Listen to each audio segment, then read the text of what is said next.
Panjenengan semua yang punya susun galur kepada Wali Songo, baik jalur laki-laki atau jalur perempuan, laki-lakinya ke Mataram, laki-lakinya ke Cina, laki-lakinya ke mana saja, tapi dari garis ibu masih bersusun galur kepada Wali Songo dan kerabatnya, silahkan minta itsbat nasab kepada Naat, dan Naat siap kapanpun. Jelas bahwa Naat ini lain jalur dengan para habaib. Naat ini bukan al-madhan.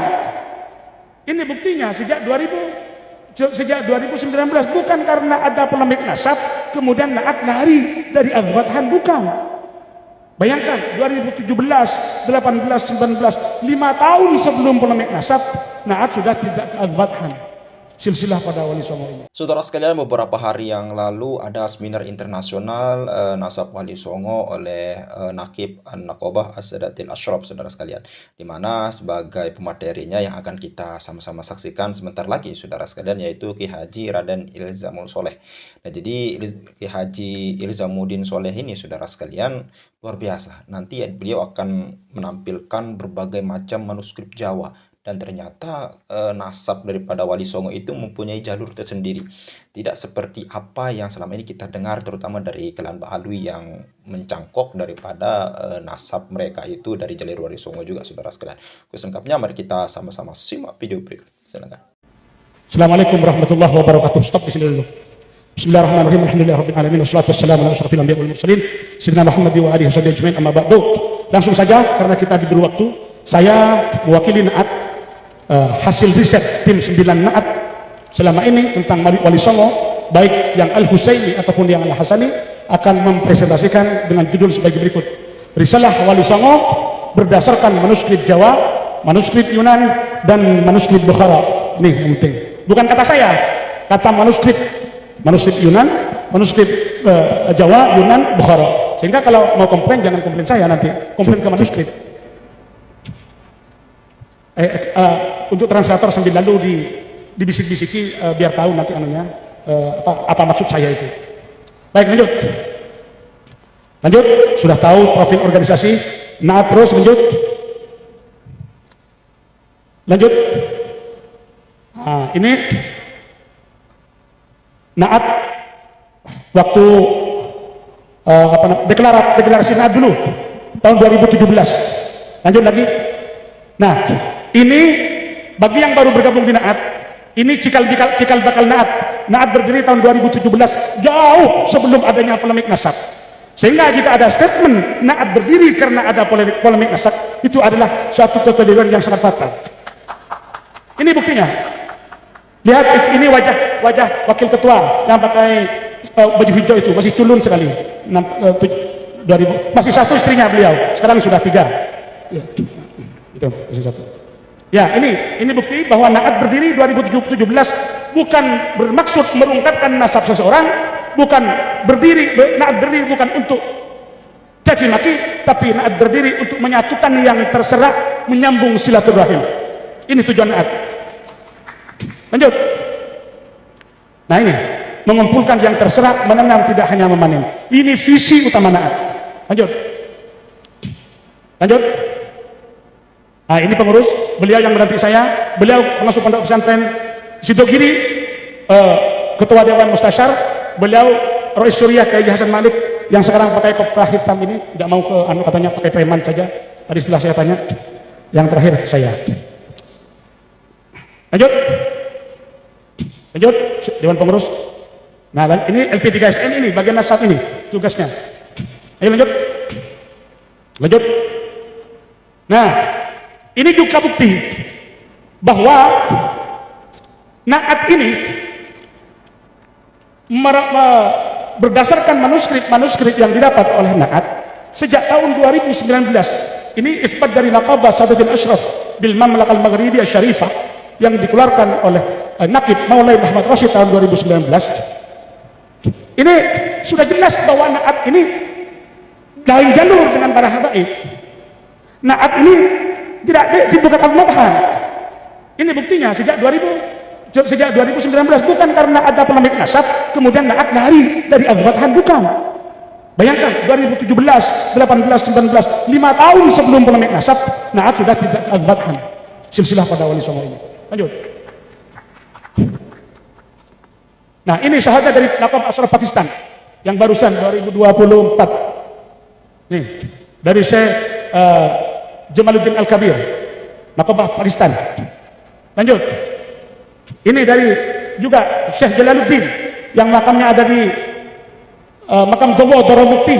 Ternyata beliau itu saudara daripada Jumadil Kubro. Menurut mana? Menurut manuskrip Yunan yang katanya sebentar lagi akan kita saksikan bersama. Ini, lanjut. Nah, tuh. Naat ingat ya, Naat tidak pernah mengisbat nasab Wali Songo ke atas. Sesuai dengan anggaran dasar Naat. Yang mengisbat Wali Songo ke atas itu adalah para nakib-nakib internasional ini. Ketika ada permasalahan tentang nasab Wali Songo, katakan ada selisih nama, ada beda nama tentang nama-nama pada kakek-kakek Maulana Jumadil Kubro atau kakek-kakek Maulana Ishaq bin Junaid, itu bukan urusan Naat, itu urusan Naqabah yang mengisbat. Makanya kita datangkan Naqabah nakib internasional itu agar supaya jelas semuanya bahwa kita ini tidak mengarang bahwa mereka yang mengisbat Wali Songo itu. Adapun Naat mengisbat dari kita yang hidup ini sampai kepada Wali Songo. Makanya panjenengan semua yang punya susun jalur kepada Wali Songo, baik jalur laki-laki atau jalur perempuan, laki-lakinya ke Mataram, laki-lakinya ke Cina, laki-lakinya kemana saja, tapi dari ibu masih bersusun jalur kepada Wali Songo dan kerabatnya, silahkan minta isbat nasab kepada Naat, dan Naat siap kapanpun. Ingat sampai Wali Songo. Sampai Wali Songo. Adapun Wali Songo ke atas, Naat menggunakan metode istilhat, yaitu menggandeng isbat Maulana Ishaq bin Junaid dan isbat Jumadil Kubro digandeng dengan isbat yang dikeluarkan oleh Naat. Kalau mau langsung boleh nanti. Ini kita sudah ada kerjasama dengan nakib Pakistan agar supaya membuat tidak usah pakai 2 syahadah, 1 syahadah disatukan. Ada nanti tanda tangannya ada Naat dan juga nakib Pakistan. Semoga nanti Maroko juga demikian. Amin. Lanjut. Nah, ini leluhur Wali Songo sejak tahun 2000-an ini kita terlena dengan keabsahan. Kita semua terlena bahwa kita ini Wali Songo, jangankan di Indonesia, di Malaysia juga seperti itu. Tahun 2000, 2001, 2002 semuanya Wali Songo disusur galurkan kepada Syekh Abdullah bin Abdul Malik Al-Madhan yang bersumber daripada kitab Syamsul Dhakhirah. Padahal kita ini punya manuskrip. Naat ada 3 peti manuskrip. Contohnya sebentar lagi saya display. Semuanya tidak bersusur galur pada Al-Madhan. Tidak ada yang seperti itu. Baru 2018 kita sadar. Kita dibuka hati kita oleh Allah, ternyata Wali Songo tidak ke Al-Madhan, jalur sendiri. Terus lanjut. Nah, pembahasan, mari kita bahas silsilah Wali Songo berdasarkan manuskrip Madura tahun 1800, yang tertua di Madura itu tahun 1624 Masehi, yang termuda tahun 1800-an, sedangkan manuskrip Yunan tahun 1600-700, manuskrip Bukhara ini abad 15 dan 16 lebih tua lagi, dan juga disertai dengan data-data pendukung. Mari kita kupas satu persatu. Ayo kita buka manuskrip Jawa biar panjenengan tahu. Lanjut. Nah, ini kita temukan di Pamekasan manuskrip tahun 1800. Manuskrip pendek tertulis bahwa langsung aja Syekh Jumadil Akbar bin Zainul Husain bin Jumadil Kubro bin Zainul Alim bin Zainul Abidin bin Husain bin Fatimah binti Rasulullah Muhammad. Silsilah pendek, semuanya pakai gelar. Yang tidak pakai gelar hanya di atasnya, yaitu Husain, Zainul Husain. Nomor 6 Zainul Husain. Nah, jadi ada titik terang bahwa Jumadil Kubro atau kakek Ibrahim Asmoro itu bernama Husain. Itu intinya. Ke atasnya kemana Husain? Kita cari ke manuskrip di daerah tempat kelahirannya. Ayo lanjut. Nah, ini manuskrip Sendang. Nah, manuskrip Pangkalan juga ditemukan itu. Aputra Syekh Jabir Akbar Husain, aputra Syekh Jabir Akbar Husain juga berputra Syekh Jabir Akbar. Jelas. Ke atasnya Zainul Husain, Zainul Alim, nama-nama yang kata nakib Pakistan. Setelah saya tanya, is this correct? No brother, this is incorrect all. When I asked the field of manuscript Jawa to nakib Pakistan, my friend namely Syed Ali Abbas, he answered that it is not correct all. The name in manuscript Java is not correct, right? Dikit-dikit bahasa Inggris ya, little kata orang Madura, little is in English. Lanjut. And then ini lagi manuskrip pada kertas deluang yang lebih tua lagi, Syekh Jumadil Akbar Aputra Syekh Maulana Ishaq Aputra, sama ini ada bin Husain bin Jumadil Kubra, ke atas semuanya sama-sama gelar. Banyak manuskrip seperti itu. Bahkan kemarin saya di rumah Mas Erwin, buku kuno, beliau itu seorang kolektor di Sidoarjo. Saya baca bin Husain, semua naskah seperti itu bin Husain. Bukan bin Jalaluddin, bin Abdullah bin Abdul Malik, bukan, tapi bin Husain. Dari mana Jalaluddin ini datangnya? Saya pada habis pikir. Ya, ini. Terus kemudian, atas Husain ini siapa? Nah, ini manuskrip Yunan tahun 1600 sampai 1700. Ini menulis silsilah Jamaluddin Al-Kabir. Ini. Dan subhan ada yang merah-merah itu ya, dada. Apa itu? Laser. Oh, his name is Laser. Loh, mana udah? Tidak tembus. Ini.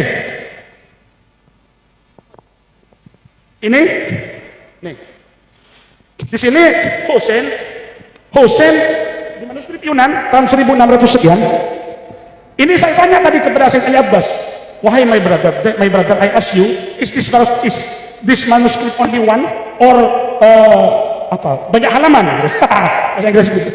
Ada how many paper?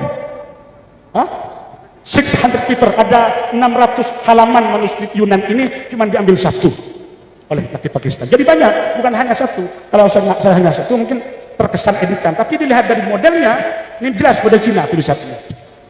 Di sini tertulis Sayyid Jamaluddin bin Husain bin Nasruddin bin Syamsuddin bin Kamaluddin bin Syamsuddin Umar Al-Bukhari bin Imamuddin. Ini jelas manuskrip tahun 1600-700. Terus kemudian ke atasnya bagaimana? Ke atasnya adalah, lanjut lagi, diteruskan oleh manuskrip Bukhara. Lanjut, saya singkat-singkat saja. Naskah kuno ini abad ke-16 yang ditemukan di wilayah Badakhshan, Tajikistan, milik Sadat Al-Bukhari. Di dalamnya disebutkan nama Sayyid Syamsuddin Umar Al-Bukhari, putra Sayyid Imamuddin. Ini ditemukan di Badakhshan, Tajikistan. Bayangkan. Ya, saya secara rohani mungkin sampai ke sana, tapi secara fisik masih belum. Di sini sudah jelas. Lanjut lagi. Nah, ini juga sama lanjutannya, manuskrip Bukhara lanjutannya yang tadi itu, tetap dari Sayyid Syamsuddin Umar, Imamuddin Muhammad An-Naqi, terus sampai ke Musa Al-Qadir. Lanjut. Nah, naskah lama akhir abad ke-16 milik Sayyid Burhanuddin Sulaiman Al-Qadri Al-Bukhari dan dia itu saudaranya Sayyid Syamsuddin Umar, ditemukan di wilayah Bukhara, Uzbekistan, yang merupakan milik Sadat Al-Bukhari. Ini abad 16. Di situ tertulis Sayyid Burhanuddin Sulaiman, ini saudaranya Sayyid Syamsuddin Umar Al-Bukhari, bin Imamuddin bin Qasim bin Muhammad Sya'ban bin Ahmad Balaqi bin Husain Al-Khalwati bin Muhammad Al-Hakim bin Ali Akbar bin Muhammad Al-Askari Al-Ba'aj bin Ali Al-Hadi An-Naqi bin Muhammad At-Taqi Al-Jawad bin Sayyid Ali Ridha bin Sayyid Musa Al-Qadim bin Sayyid Ja'far Sadiq bin Muhammad Al-Bagir bin Sayyid Ali Zain Al-Abidin bin Sayyid Al-Husain bin Sayyidah Fatimah binti Rasulullah Muhammad sallallahu alaihi wasallam. Ini di manuskrip tua abad ke-16. Lanjut. Nah, ini adalah halaman manuskrip dari buku Al-Ansab yang ditemukan di desa Sukhar, tempat tinggalnya di Kogon, wilayah Bukhara, ditulis pada akhir abad ke-16 dan awal abad ke-17, disimpan di arsip Institut Sejarah Uzbekistan. Buku ini tentang garis keturunan nasab Tarikat Naqsabandi, Syekh Amir Hulay. Beliau silsilahnya. Jadi Syekh Jumadil Kubra ini ada korelasi dengan Tarikat Naqsabandi. Bahkan di babak tanah Jawa,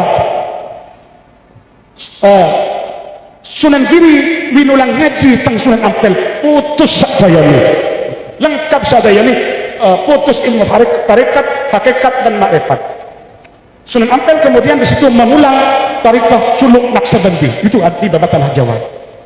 Mengapa Naqsabandi? Karena ada kakek bersama dengan Amir Gulai di situ. Itu jelas. Amir Gulai, lanjut, belum. Yang barusan bin Amir Hamzah bin Jalaluddin bin Burhanuddin bin Amir Abdullah bin Zain Abdin bin Zain Al-Abidin bin Amir Qasim, ketemu di Amir Qasim, Sayyid Qasim bin Sya'ban bin Amir Burhanuddin Muhammad bin Ahmad Balaqi, sampai sama ke atasnya dengan silsilah daripada Maulana Jumadil Kubra. Ini berdasarkan manuskrip kita.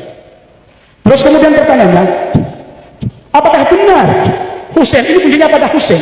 Husain yang ditemukan di tanah Jawa ini, Husain yang ditulis oleh manuskrip Jawa dan manuskrip Madura ini adalah orang yang sama dengan Husain yang ditulis di Cina tersebut.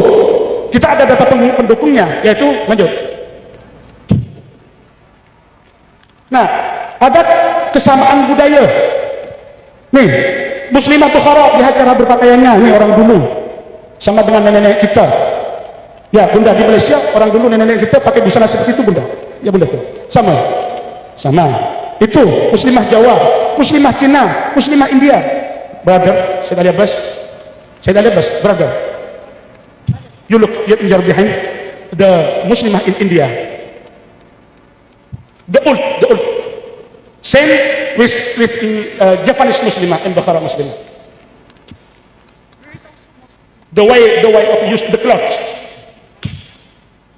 Apalagi ini suku Uighur sama dengan orang Madura aja pakainya. Suku Uighur yang bawah pojok ini cara kerudungnya seperti orang Kasihan, seperti orang Pamekasan, Sampang, Sumeneb, sama seperti itu cara berpakaiannya di Uighur.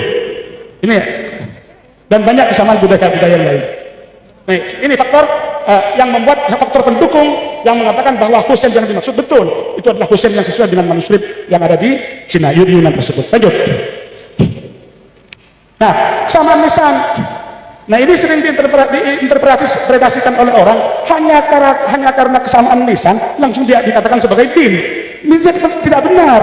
Perlu dikaji dulu. Lantas contoh, apakah saya hanya karena punya HP Oppo A56 dan orang itu punya Oppo A56 lantas kemudian dikatakan saudara? Kan tidak. Perlu dikaji. Bimbingnya perlu data lanjutan. Bimbingnya segera sore. Jangan hanya kesamaan nama langsung dikatakan bimbing. Nah, ini Sultan Samudra Pasai dan Maulana Malik Ibrahim Gresik ini batu nisannya made in Gujarat. Nah, menurut naskah Kelantan of Empire, di situ tertulis Jumadil Kubro menikah dengan Putri Kendana. Jumadil Kubro menikah dengan Putri Liang Cahya, binti Sultan Mahmud di Kesultanan Kermin, Jeddah, Malaysia. Nah, sementara itu di sisi lain Sultan Mahmud punya anak perempuan bernama Dewi Putri Kendana yang dinikah oleh Sultan Malik As-Saleh. Jadi Jumadil Kubro ini istrinya Jumadil Kubro dengan istrinya Sultan Malik As-Saleh itu saudara, sama-sama putranya Sultan Mahmud. Saudara Luwai, istrinya sama, sehingga memang ada kegerabatan. Mengapa sementara Jumadil Kubro punya cucu dalam manuskrip Kelantan itu punya cucu Maulana Malik Ibrahim, sementara Maulana Malik Ibrahim ini sama misalnya dengan Malik As-Saleh. Mengapa kok sama? Karena uak atau karena kakek dari ibunya. Datanya ada kita di Kelantan of Empire. Lanjut. Kesamaan madhab menurut Babat Pajang membuka tabir sejarah yang terabaikan bahwa Kesultanan Demak Bintara selama 70 tahun sebelum bermadhab Syafi'i terlebih dahulu menganut madhab Hanafi. Bukan kata saya, tapi menurut Babat Pajang. Bahkan ada manuskrip Semenep yang mengatakan bahwa Maulana Jumadil Kubro ala madhabil Hanafi, Maulana Ibrahim Asbara, Maulana Ibrahim wa ala madhabil Hanafi. Ada manuskripnya. Di samping bukunya Profesor Slamet Mulyana tidak kita tampilkan karena katanya kontroversi, dan juga naskah Sampokong tidak kita tampilkan karena kontroversi. Kita ambil data-data yang lain. Ini. Lanjut. Nah, migration map kita tidak usah menguji single nukleotida, kita tidak usah menguji haplogroup karena sampai sekarang masih debatable. Kita yang tidak debatable itu adalah migration map DNA. Itu semuanya kita ambil yang laki-laki dari Jumadil Kubro lewat Kunming. Itu yang di atas itu sebelum lingkaran itu Kunming. Sementara ketika saya ke Yunan, makam daripada Syekh Al-Ajal Syamsuddin Umar Al-Bukhari itu ada di wilayah Kunming. Ini lanjut. Nah, ini pembahasannya sebenarnya ini sudah saya bahas tadi, sudah langsung pembahasan Ibrahim Asmara. Lanjut.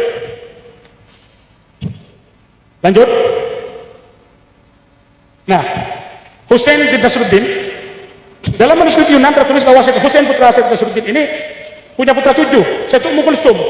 Ummu Kulsum ini satu Ummu Kulsum ya, your grandmother, Ummu Kulsum. Nah, Fatimah or Ummu Kulsum, your grandmother. Fatimah. Putra kedua Jamaluddin Al-Kabir, jelas di manuskrip tadi. Ketika Sayyid Yaudin ini keturunannya saya tidak tahu di mana keturunannya ini. Terus keempat Sayyidah Fatimah menikah Sayyid Fawrusuddin Al-Jilani menurunkan Sayyid Ali Abbas ini. Dan keturunannya ada di Pakistan. Dulu masih Al-Hind, Hindustan dulu. Terus yang kelima Sayyid Abdul Aziz juga kita tidak tahu keturunannya. Dan enam Sayyid Nuruddin Hasan. Ketujuh Sayyid Jalaluddin. Dalam babat babat Tuban tertulis bahwa Raden Abdurrahman Arya Teja dan Raden Abdurrahman itu setelah dengan istri yang pertama dari Manila, Filipina, menikah dengan Raden Ayu Arya Teja, putra Raden Arya Dikoro, lalu bergelar Arya Teja. Abdurrahman itu kemudian menjadi Bupati Tuban bergelar Arya Teja. Beliau Abdurrahman itu putranya Syekh Jalaluddin Yai Makam Bowo yang masih kerabat dengan Sunan Ampel. Ternyata ini Jalaluddin ini, dan di data Cina tidak tertulis Jalaluddin sama Jamaluddin tidak tertulis. Yang Diodin ada, Abdul Aziz ada sepertinya. Yang Jalaluddin tidak ada. Ini terus lanjut Syekh Ajal, nanti bukan urusan saya, urusan Syekh Abbas. Terus lanjut. Nah sekarang berdasarkan manuskrip Jawa serat tangan yang terpas darah dari Jogja, Maulana Junaidy Kubra berputra 21 orang, kemudian ditambahi berdasarkan data Kelantan, ditambahi Ali Nurul Alam dan Barakat Zainal Alim, itu data Kelantan. Totalnya 23 sementara yang tercover, tapi menurut data orang Jawa itu ada 21 orang. Satu Maulana Sultan Tajuddin Ahmad Al-Kubra, 2 Maulana Sultan Muhyiddin Muhammad Al-Kubra, 3 Siti Rahimah, 4 Maulana Abu Ahmad Ishaq Imam Pasai. Ini yang distorsi. Manuskrip Madura, manuskrip tahun 1700 menulis Sunan Giri bin Maulana Ishaq nomor 4 ini, Imam Pasai ini, tapi oleh Serat Wali Sana yang ditulis tahun 1490 Masehi dibantah bahwa Ibrahim Asmoro ini dengan Maulana Ishaq itu bukan saudara kandung, tapi saudara ipar. Saudara ipar. 5. Maulana Ali Ibrahim Asmara, ayah Sunan Ampel. 6. Syekh Samsuddin. 7. Syekh Arif, Syekh Samsud Tabaris alias Muhammad Kebungsuan, datuknya daripada tanda Tengku Maharani, Syekh Muhammad Kebungsuan.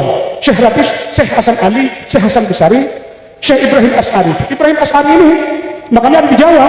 Juga Abdullah As'ari, Sunan Bejagung makamnya ada di Jawa. Nah putri yang nomor 4 ini namanya Siti Zainab. Ini yang bikin bingung. Siti Zainab Romo Hansal Syekh Ishaq bin Junaid. Jadi Junaid Kubra itu punya putra nomor 4 Maulana Abu Ishaq Imam Pasai, punya putri nomor 14 Siti Zainab menikah dengan Maulana Ishaq bin Junaid. Jadi anaknya bernama Ishaq, mantunya juga bernama Ishaq, sehingga setelah 300 tahun kemudian dikira Sunan Giri itu anaknya yang Ishaq, putranya Ishaq yang anak, ternyata putranya Ishaq yang mantu. Dari mana? Dari Serat Wali Sana sumbernya kita. Nah, Maulana Ishaq bin Junaid ini kakek daripada Sunan Giri, Sunan Gunung Jati, Sunan Kudus, yang nasabnya bersambung kepada Sultanul Aulia Syekh Abdul Qadir Al-Jilani. Adapun Sunan Ampel, Sunan Derajat, Sunan Bonang, Sunan Kalijaga, nasabnya bersambung kepada Sayyid Musa Al-Kazim Al-Husaini. Nah, jadi Wali Songo ada 2. Coba buka terakhir tabel, lanjut. Ini cara mengajar syahadat nanti gampang. Lanjut. Ada. Jadi secara umum Wali Songo itu nasabnya terbagi 2. Ada yang Al-Hasani, Al-Jilani, dan ada yang Al-Husaini. Yang Hasani adalah Sunan Giri, Sunan Kudus, dan Sunan Gunung Jati. Terus yang Al-Husaini, Sunan Ampel, Sunan Derajat, Sunan Bonang, Sunan Muria, dan Sunan Kalijaga. Mungkin ini dari saya. Kurang lebihnya mohon maaf. Wahul muwaffiq ila aqwamit thoriq. Wassalamualaikum warahmatullahi wabarakatuh.